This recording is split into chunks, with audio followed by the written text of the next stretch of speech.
કચ્છી ગુજરાતી સરતામાના ચેનલમાં આપણું હાર્દિક સ્વાગત છે। આજે આપણે ઘરે બનાવશું છાશનો મસાલો।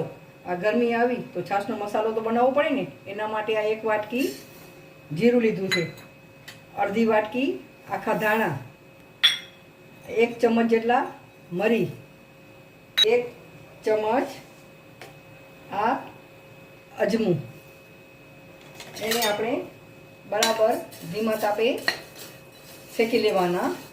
બારી નથી નાખવાના, ખાલી આમ થોડા કડક થવા દેવાના છે।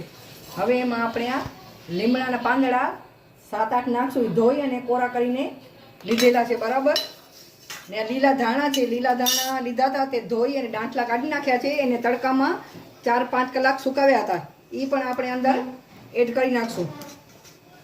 અને ફુદીનો પણ ધોઈ અને સૂકવી રાખ્યો હતો, એ આપણે ધાણાથી અડધા ભાગમાં લેવાનું। જેટલા દાણા નાખે એને અડધું ભાગ જ ફુદીના લેવાનું, વધારે નહીં લેવાનું।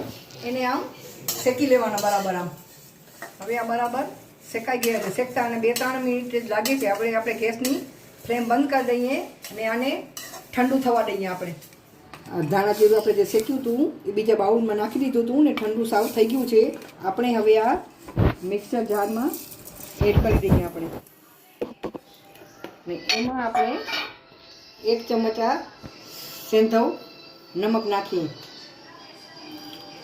1 ચમચ આ સાદું મીઠું નાખી દઈ અને બરાબર એને પીસી લઈએ આપણે। હવે આપણો આ મસાલો પીસાઈ ગયો છે, તરત જ બીજા બાઉલમાં આપણે કાઢી લઈએ આવી રીતે, ને એને આપણે ઠંડુ થવા દઈએ। આપણો આ મસાલો ઠંડો થઈ ગયો છે, આપણે કાચની બોટલમાં એને ભરી લઈએ।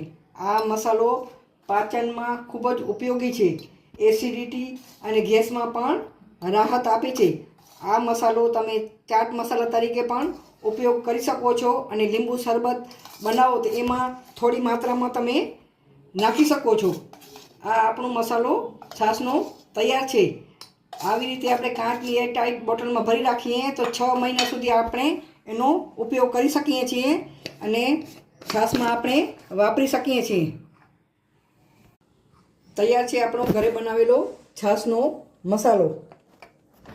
મારી રેસીપી તમને ગમે તો મારા ચેનલને લાઈક અને મારા રેસીપીને શેર કરજો અને કોમેન્ટ કરજો, મારા ચેનલને સબસ્ક્રાઈબ કરજો। આભાર।